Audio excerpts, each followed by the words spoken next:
Okay okay fine. Hi everyone, here is Rashmi. आज मैं आपके लिए पहला लेक्चर लेकर आई हूँ इंफॉर्मेशन सिक्योरिटी का. ठीक है, तो ये जो सब्जेक्ट है ये बिल्कुल बहुत ही नया है और बहुत इंपॉर्टेंट सब्जेक्ट है. ठीक है, अब आज के समय में हर एक ब्रांच को लगभग कमोबेश सबको पढ़ना ही पढ़ना है. इंफॉर्मेशन सिक्योरिटी ये एक नया सब्जेक्ट ऐड किया गया है.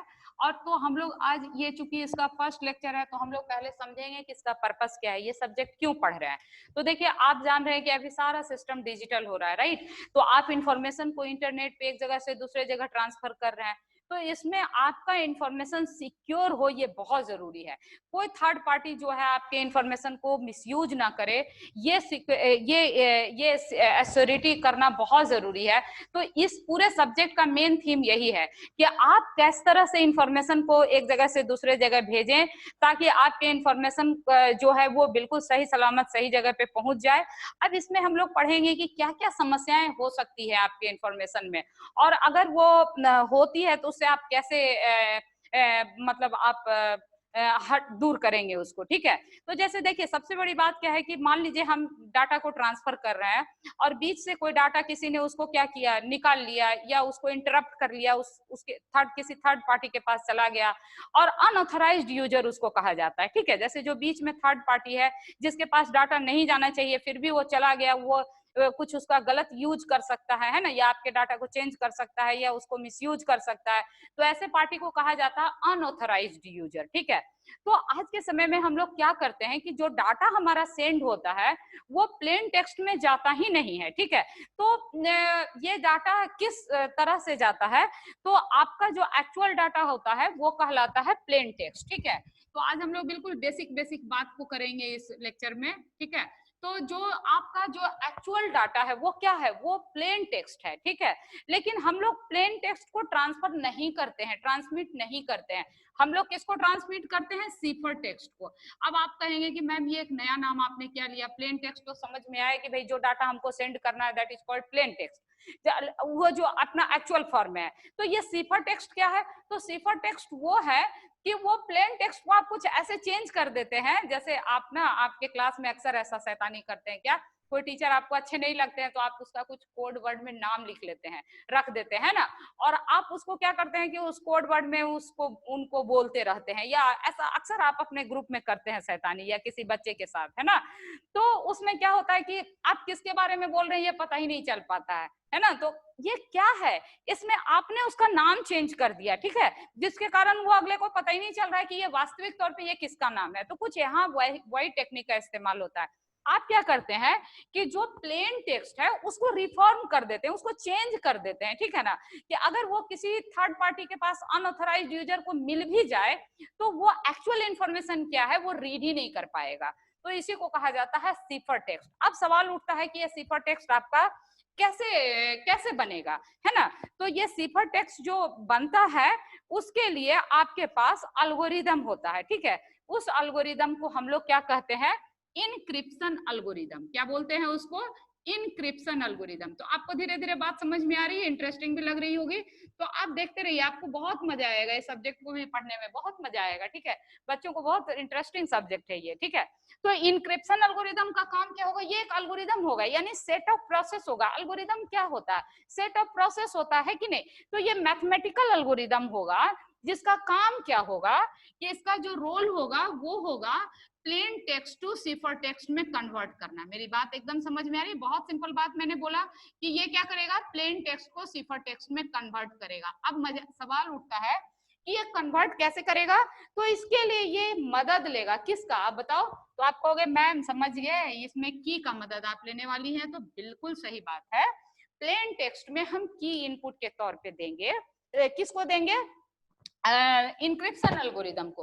भाई प्लेन टेक्स्ट तो खैर इसका इनपुट होगा ही होगा, साथ में की भी हम इनपुट करेंगे. और इस एल्गोरिदम का काम क्या होगा कि आपके प्लेन टेक्स्ट को किसमें कन्वर्ट कर देगा, सिफर टेक्स्ट में. तो थोड़ा फोटो बनाते हैं ना, ये थ्योरेटिकल सब्जेक्ट होगा तो एग्जाम में आप लोग फोटो जरूर बनाया कीजिएगा, है ना, उससे मार्क्स आपको पूरे पूरे मिलेंगे. तो यहाँ देखिए, अगर मैं डायग्राम बनाऊं तो कैसे बनाऊंगी, ये हो गया आपका एल्गोरिदम, इसको आप कह सकते हैं इनक्रिप्शन एल्गोरिदम. ठीक है, ये क्या हो गया आपका इनक्रिप्शन एल्गोरिदम. और इसमें आपने क्या किया, प्लेन टेक्स्ट को इनपुट किया. ठीक है, प्लेन टेक्स्ट को आपने इनपुट किया और आपको आउटपुट क्या मिलने वाला है, सिफर टेक्स्ट। देखिए कितना आसान हो गया इसको समझना, है ना। तो सेंटेंस में तो आप एग्जाम में लिखेंगे ही लिखेंगे, और इसको और इनपुट क्या देने वाले हैं, की देने वाले हैं। This is very very important, ठीक है। तो आपको एग्जामिनर को कॉपी चेक करने में कितना आसानी होगी कि भाई प्लेन टेक्स्ट इसको इनपुट मिला, की इनपुट मिला, इंक्रिप्शन एल्गोरिदम क्या करेगा, सिफर टेक्स्ट में कन्वर्ट कर देगा। Very simple. तो भाई लिख भी दीजिएगा, डायग्राम भी बना दीजिएगा, आपको मार्क्स बहुत अच्छे मिल जाएंगे, ठीक है। अब इसके बाद क्या होगा, अब तो ये डाटा चला गया भाई, आप तो इसको सिफर टेक्स्ट में कन्वर्ट कर दिए, अब वो तो रीड हो नहीं पा रहा है कि वो एक्चुअल डाटा क्या है। तो जब आपका डेस्टिनेशन पर पहुंचेगा, डेस्टिनेशन मतलब क्या, जहां आपका डाटा को रीच करना है, जिसके लिए आपने भेजा है, ठीक है।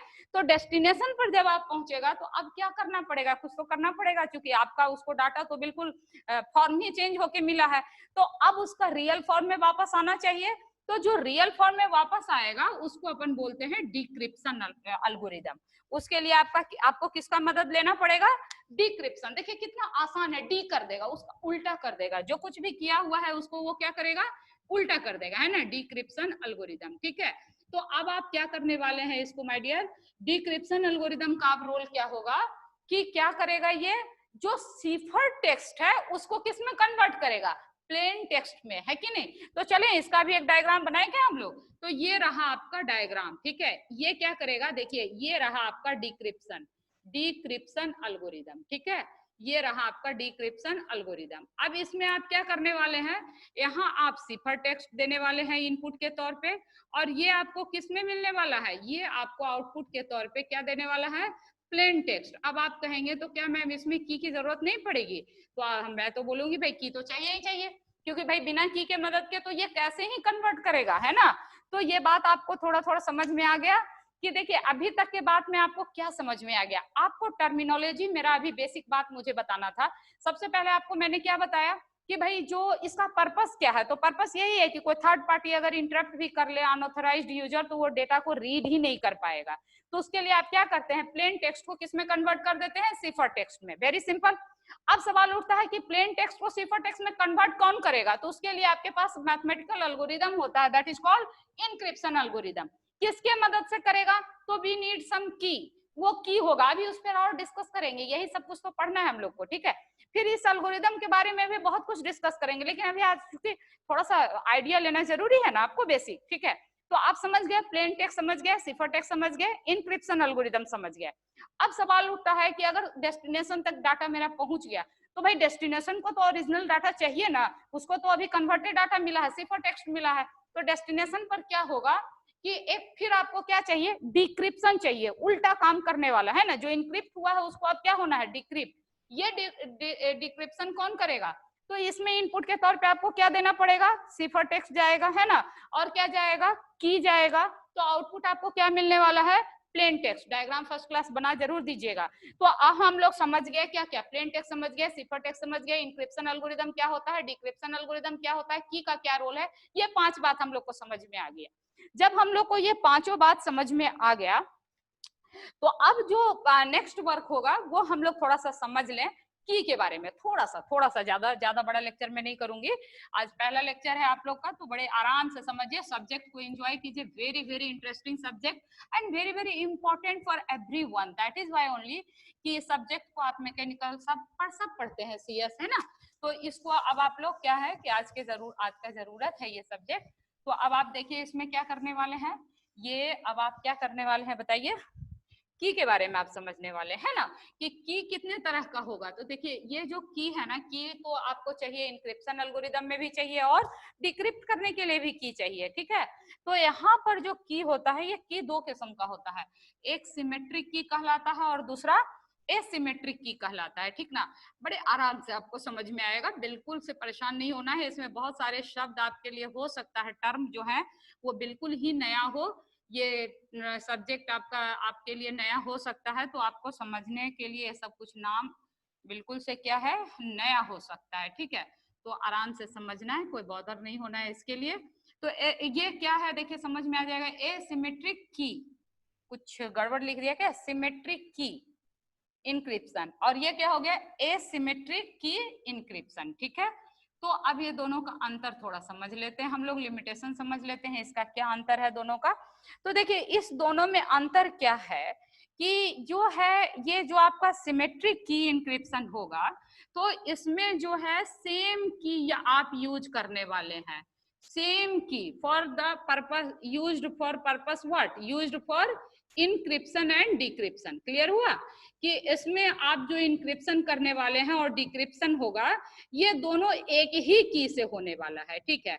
तो इससे फायदा क्या हो जाएगा इसको भी जरा बात कर ही लेते हैं, है ना। सिमेट्रिक की इंक्रिप्शन अगर हो रहा है तो एक बात आपको सिमेट्रिक है ना, तो ऐसे भी क्या लगता है सिमेट्रिक है, जो यहाँ है वही वहां भी होगा। तो यहाँ क्या है इंक्रिप्शन, वहां क्या है डिक्रिप्शन, तो जो इंक्रिप्शन में की है वही डिक्रिप्शन में भी की है। बहुत अच्छे समझ में आ गई हमारी ये बात। अब देखिए इसका थोड़ा फायदा और नुकसान दोनों डिस्कस करें तो इसको समझने में मजा आएगा। फायदा ये है कि इसमें की को छोटा रखा जाता है, दोनों साइड यूज हो जाता है ना, की को छोटा रखा जाता है। तो एल्गोरिदम भी क्या होता है, ज्यादा की छोटा होने से कंप्यूटेशन जो होता है वो क्या होता है फास्ट होता है। तो इसका जो एल्गोरिदम प्रोसेसिंग टाइम है वो लेसर होता है, ठीक ना। सिमेट्रिक की का जो प्रोसेसिंग टाइम होगा वो लेसर होगा, क्यों, क्योंकि इसका की का लेंथ जो है बहुत ज्यादा बड़ा नहीं होता है। क्लियर एक बात। अच्छा लेकिन इसमें देखिए प्रोसेसिंग टाइम की लेंथ छोटा हो गया ये इसका बेनिफिट हो गया, प्रोसेसिंग टाइम छोटा हो गया ये इसका बेनिफिट हो गया। अच्छा इसमें कोई ड्रॉबैक भी तो हो सकता है। अच्छा देखिए ड्रॉबैक इसमें क्या होगा। अच्छा एक और बात देखिए, इसमें जो की होगा वो सोर्स को भी पता होगा डेस्टिनेशन को भी पता होगा, दोनों को ये की पता होगा। अच्छा ठीक है, तो इसी के कारण इसमें कुछ प्रॉब्लम भी आ सकती है। अब बोलिए क्या, मैंने आपको डाटा भेजा, मैंने की आपको भी बता दिया, अब आपने उस की को किसी को दूसरे को बता दिया तो उसको तो मिसयूज कोई कर सकता है। अब मुझे नहीं पता कि आपने किसी को बता दिया है, ठीक है ना। तो आप गुड इंटेंशन से या बैड इंटेंशन से ये दोनों पार्टी कोई भी एक दूसरे को धोखा दे सकता है, इट इज मेन ड्रॉबैक, ठीक ना। तो अब क्या है कि ये सब जो कुछ इसकी अच्छाई है कुछ कमियां भी हैं, तो इसके चलते आपके पास दूसरा टेक्निक भी है, दैट इज कॉल्ड एसिमेट्रिक की। नाम से ही आपको लग रहा है एसिमेट्रिक है, सिमिलर नहीं है, मतलब क्या डिफरेंट की यूज होगा, किसमें, इंक्रिप्शन में भी और डिक्रिप्शन में। इंक्रिप्शन के लिए अलग की यूज होगा और डिक्रिप्शन के लिए अलग की यूज होगा। तो यहाँ मैं लिख देती हूँ डिफरेंट कीज, है ना, different keys key used for encryption and decryption, ठीक है। Different key use for encryption and decryption, ठीक है, डिक्रिप्शन। ओके तो इतना आपको समझ में आ गया ना हमारी बात कि डिफरेंट की जो है आपका इंक्रिप्शन और डिक्रिप्शन में क्या होता है यूज होता है। क्लियर। तो अब क्या करेंगे हम लोग बताइए, दोनों में अगर डिफरेंट की यूज होता है तो बात, अब इसका ड्रॉबैक क्या हो सकता है। फायदा तो आपको समझ में आ गया कि थर्ड पार्टी को कोई इसमें ये नहीं है, हमने जो की बनाया दूसरे के पास जो की है दोनों अलग है, तो दोनों इसको मिसयूज नहीं कर पाएगा। अच्छा इसका ड्रॉबैक क्या होगा सो सुन लीजिए। इसका ड्रॉबैक ये होगा कि इसका जो की लेंथ होता है वो बड़ा होता है, ये सब लिखना पड़ेगा आपको एग्जाम में, ठीक। की लेंथ बड़ा होगा तो प्रोसेसिंग टाइम ऑटोमेटिकली क्या हो जाएगा, ज्यादा हो जाएगा, है ना। इसका की लेंथ छोटा होगा प्रोसेसिंग टाइम छोटा होगा, इसका की लेंथ बड़ा होगा प्रोसेसिंग टाइम भी बड़ा होगा। इसमें नुकसान क्या है, दोनों पार्टी को की पता है तो उसको मिसयूज किया जा सकता है किसी एक पार्टी के द्वारा। इसमें फायदा क्या है, क्योंकि दोनों पार्टी के लिए यानी सेंडर और रिसीवर दोनों के लिए क्या है की अलग अलग है, मिसयूज करने की कोई संभावना ही नहीं है, इसमें की ब्रेक ही नहीं हो पाएगा, ठीक है। लेकिन वही है कि प्रोसेसिंग टाइम बढ़ जाएगा। तो आज के लिए मुझे लगता है इतना आपके लिए अच्छा है, समझ गए आप, बेसिक टर्मिनोलॉजी हम लोग यूज कर लिए और हम लोग यूज कर लिए कि समझ लिए कि कितने तरह का हो सकता है इसमें, ये बात समझ गए। तो फिर कुछ अच्छा और इंटरेस्टिंग कंटेंट इसमें लेकर के आएंगे आपको, और भी इंक्रिप्शन डिक्रिप्शन कैसे होगा ये सब सारा प्रोसेस एल्गोरिदम हम लोग को पढ़ना है। तो उम्मीद है आपको ये लेक्चर अच्छा लगा होगा। अगर अच्छा लगा होगा तो कम से कम कमेंट में यस और नो जरूर लिखिएगा, एटलीस्ट वाई और एन तो कम से कम डाल दीजिएगा हर कोई। अच्छा कमेंट लिख देंगे पूरा पूरा तो वो तो बहुत ही मन को खुश कर देगा, लेकिन जो पूरा नहीं भी लिख पा रहे हैं तो एटलीस्ट कम से कम यस और नो जरूर लिखेंगे कि आपको कैसा लगा लेक्चर। अगर लेक्चर अच्छा लगा तो एटलीस्ट वाई लिख दीजिए, लेक्चर नहीं अच्छा लगा तो नो लिख दीजिए, ठीक है। लेकिन इतना कर जरूर दीजिएगा, ठीक है। और कुछ अच्छा कमेंट लिखेंगे तो और अच्छी बात है। चैनल को सब्सक्राइब करिएगा, लाइक शेयर जरूर कर दीजिएगा। हम लोग कुछ और वीडियो के साथ अगले लेक्चर में जरूर मिलेंगे, ठीक है। वो लेक्चर और भी आपको अच्छा लगेगा, ठीक है। तब तक thank you, take care, bye, okay.